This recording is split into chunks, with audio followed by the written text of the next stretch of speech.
So, welcome back sa ating free course. So, Forex or short for foreign exchange is exchanging another currency to another currency. So, para kang virtually, para kang, alam mo yun, money exchange that is you are operating on the phone or your PC. So, your goal as a trader is to buy the strongest currency and also to sell the weakest currency. Okay? So, you will gain profit. Kunyari, namili ka ng US dollars against the euro at lumakas yung economy ng US, ng Amerika, no? So, you will gain profit from that if you took a good buy sa mga tinatawag nating dip or correction. So, same thing naman, if you want to sell a currency, you have to pick a weak currency and keep on selling that. For example, the Japanese yen has been very weak for a couple of years. So, it's a good currency to actually sell. So, malalakas ngayon, US dollars, gold as of 2024, Swiss franc, etc. So, ang maganda sa Forex, mga kaibigan, sa mga nanonood dito,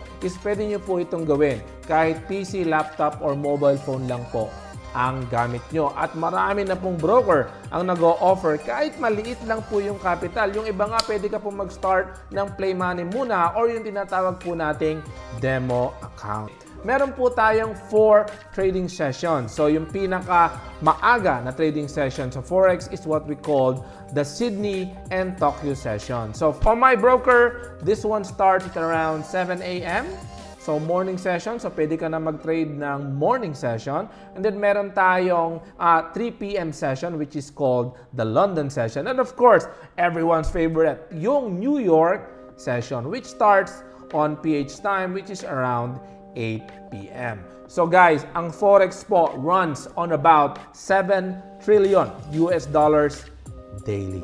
Ganun po kalaki ang trading volume ng foreign exchange ngayon. So, sobrang dami na pong nagpo-forex all around the world. Just imagine the volume of 7 trillion US dollars daily.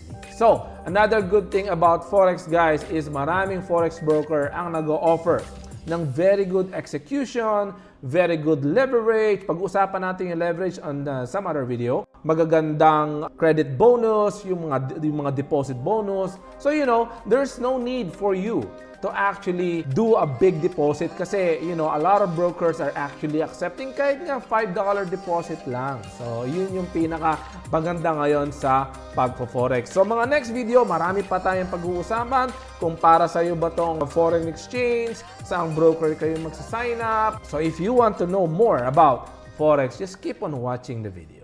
So, 3 subject muna tayo dito sa video na to, which is the ISO code, currency pairs, and Forex code. So, punta muna tayo dun sa ISO code. So, kumbaga, ito lang naman yung 3-letter na code na kailangan memorize nyo when trading Forex or future. So, ibig sabihin nito, example, Rudolph, ano ba yung ISO code?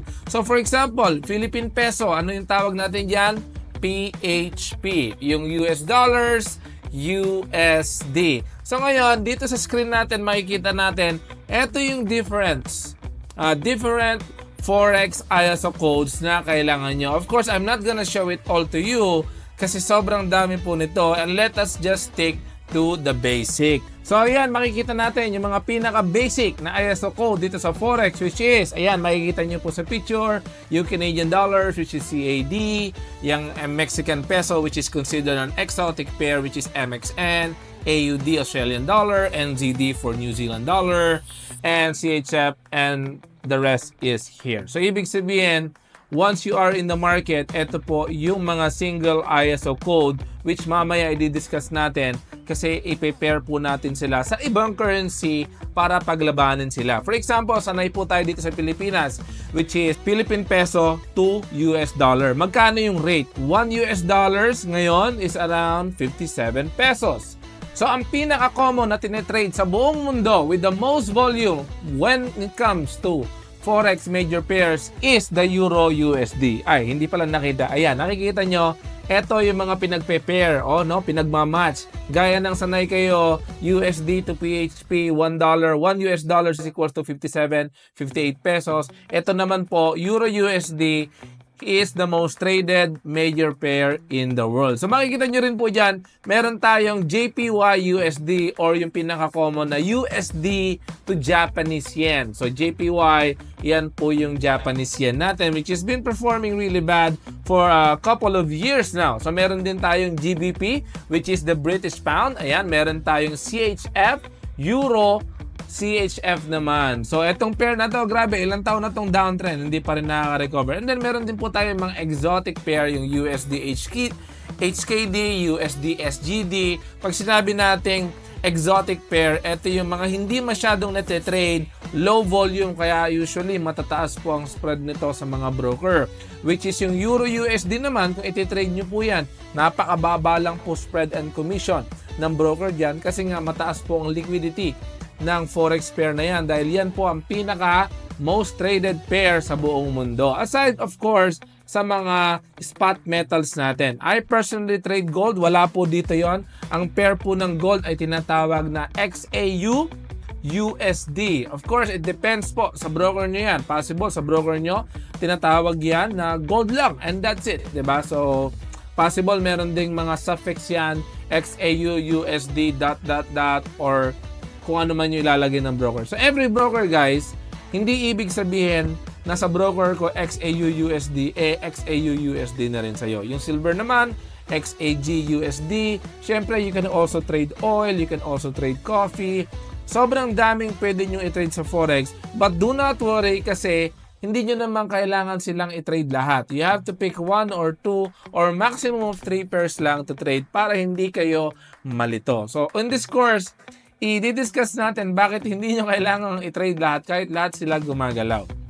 So ngayon alam nyo na may mga codes po lahat ng currency natin. Sanay po tayo sa Philippine Peso which is PHP, USD to US dollars.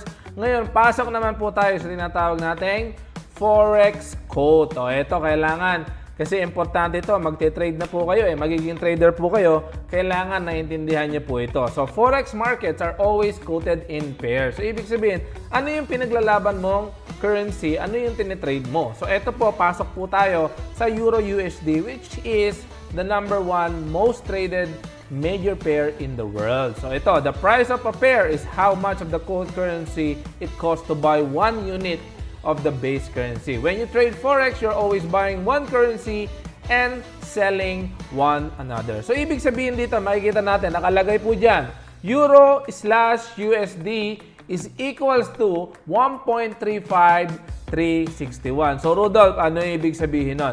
Ibig sabihin po nito is 1 euro is equals to 1 US dollars and 35 cents.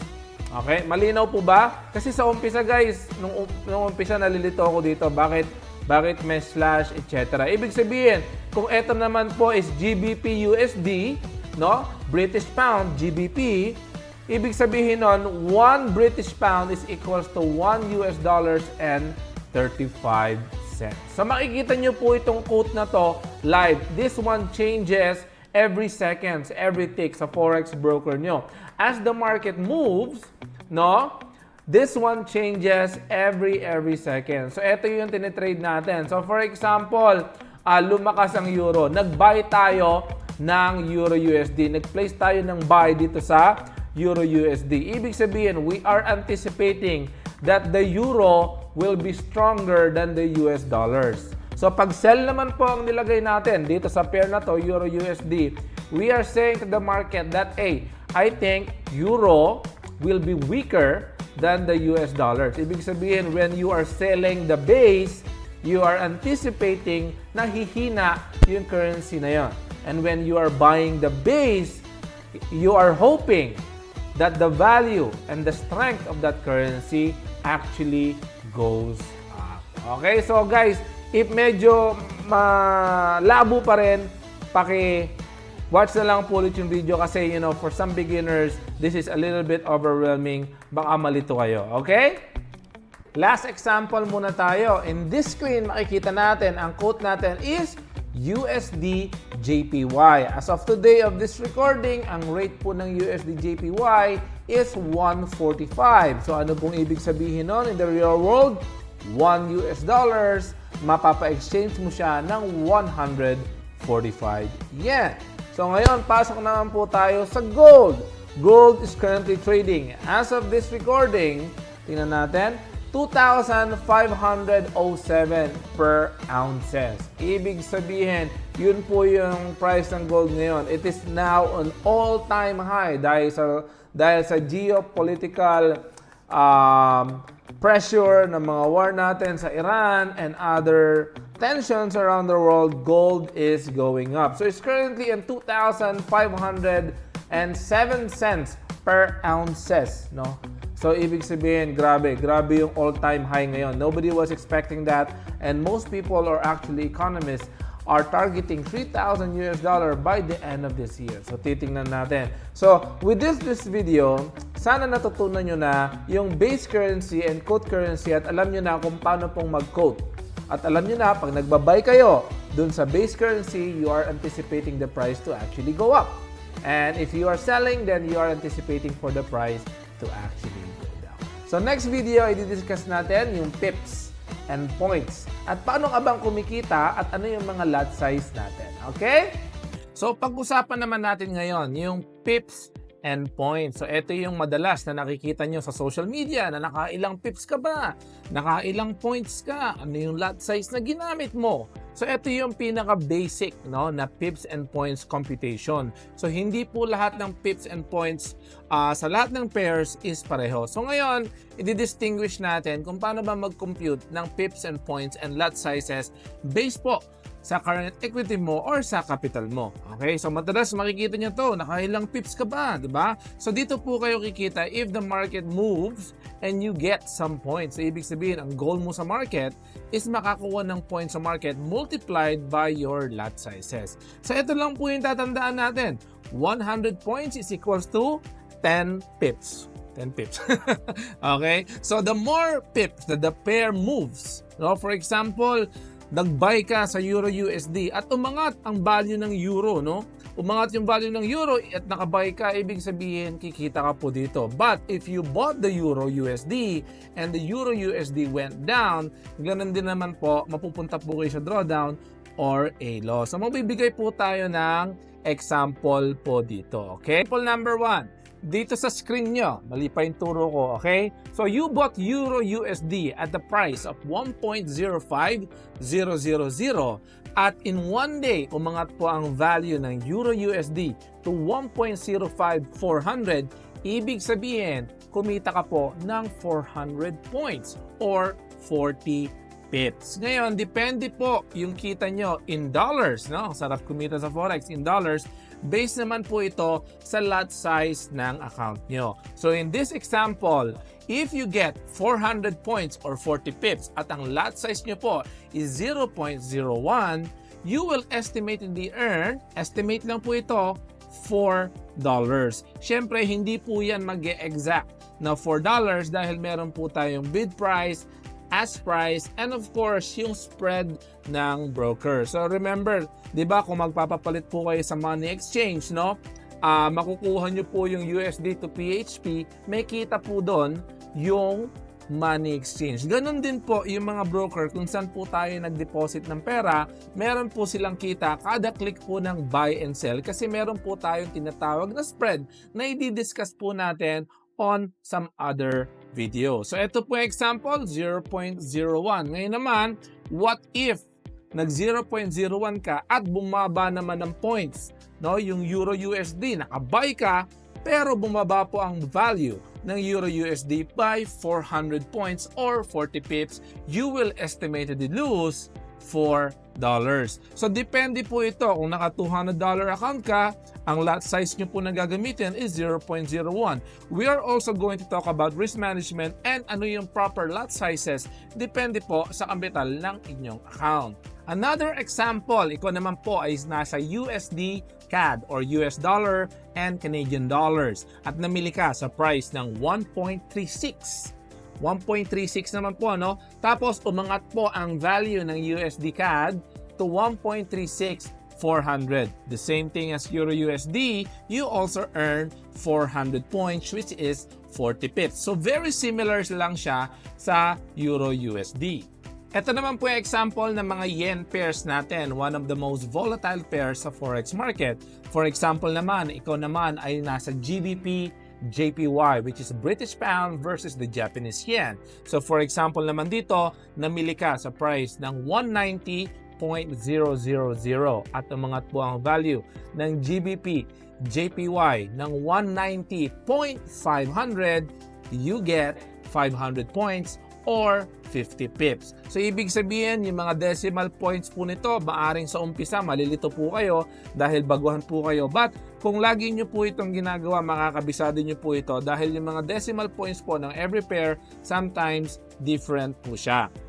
Punta naman po tayo sa favorite po ng lahat, which is XAUUSD, which is gold. Ito naman po, medyo kakaiba yung pag-count po ng points dito or pips, lalo na dun sa US 30, US 500, Nasdaq, and oil, and silver. Dito muna po tayo sa gold, okay? Ito naman po yung example ng gold. So for example, you bought gold, namili ka ng gold, nakabay ka sa price ng $2,000 per ounce. Okay, 2,000. And then, ang price po ng gold tumaas po ng 2005. So, can you guess kung ilang points po yon or pips? Okay, so kakaiba po ito sa USD CAD, GBP, JPY, and Euro USD. Dahil kung umangat yung gold from 2,000 to 2005, you get 50 points or 50 pips pala. Okay, sorry, 50 pips or 500 points. So, iba po ang computation ng pips and points sa gold. Okay, another example, namili ka po ng gold, okay, nasa halagang 2,000. Okay, so ngayon, sell muna. Okay, example, you sold gold at a price of $2,000. Okay, and then bumagsak po ang gold. Nakasell ka. Ibig sabihin, if the price of gold went down and you are on a sell, you will earn points. So, from 2,000, bumaba po yung price ng gold sa 1,980. Okay, can you guess how many points did you get? Right? That is equivalent to 200 pips. Okay, so 200 pips is roughly 2,000 points when it comes to conversion. So, magkakaiba po yun, no? Meron pong mga ibang pair na sa umpisa, kung ito po yung first time nyo magfo-forex, minsan malilito ka, pero, you know, as times goes by, no, masasanay ka rin po sa pag-compute ng points. So, makita nyo sa Euro USD, no, yung computation natin is the last 3 digits, no, decimal points. And then, doon naman po sa gold, medyo malaki po yung jump ng pips and points. We love trading gold because it moves a lot. You actually earn from a volatile pair, no? You want to avoid yung mga pair na mga hindi naman gumagalaw, kasi if hindi po gumagalaw yung pair at mababa po yung volatility niya, mahirap mong kumita ng pera dahil hindi naman po siya gumagalaw. Alright? So, malinaw na po ba and pips and points? Okay? So, do you want another example? So, balik po tayo sa Euro USD. Okay? So, for example, namili ka po ng Euro USD at a price of 1.1000. Okay, 1.1000. At umangat po ito ng 500 points or 50 pips. At ang lot size po na nakabay nyo po is 0.01. Ibig sabihin, 0.01 times 500 or 50 pips, which will roughly give you $5. Okay? So, madali ba? So, ibig sabihin, hindi nyo po kailangan magmalaking lot size, lalo na kung nagsisimula po kayo sa Forex. Stick to 0.01, 0.02. Habang lumalaki po yung balance nyo, pwede na po kayo mag-0.10, 1 lot, 5 lot, 10 lots, etc. Okay? So, nakikita nyo po ba? Daging mali ang turo ko. Okay? So, yun po yung pips and points. Sana po malinaw. Kung naguguluhan po, please, paki-replay po itong video kasi importante po ito na malaman nyo. Lalo na dun sa gold kasi nung nagsisimula ako, hindi ko alam i-compute yung pips and points ng gold. Nalilito po ako. So sana malinaw po yung pagkaka-explain ko, and I'm explaining this in a very, very simple way. Okay? So that's all about pips and lot sizes. We're gonna talk about bid price, ask price, spread on the next video.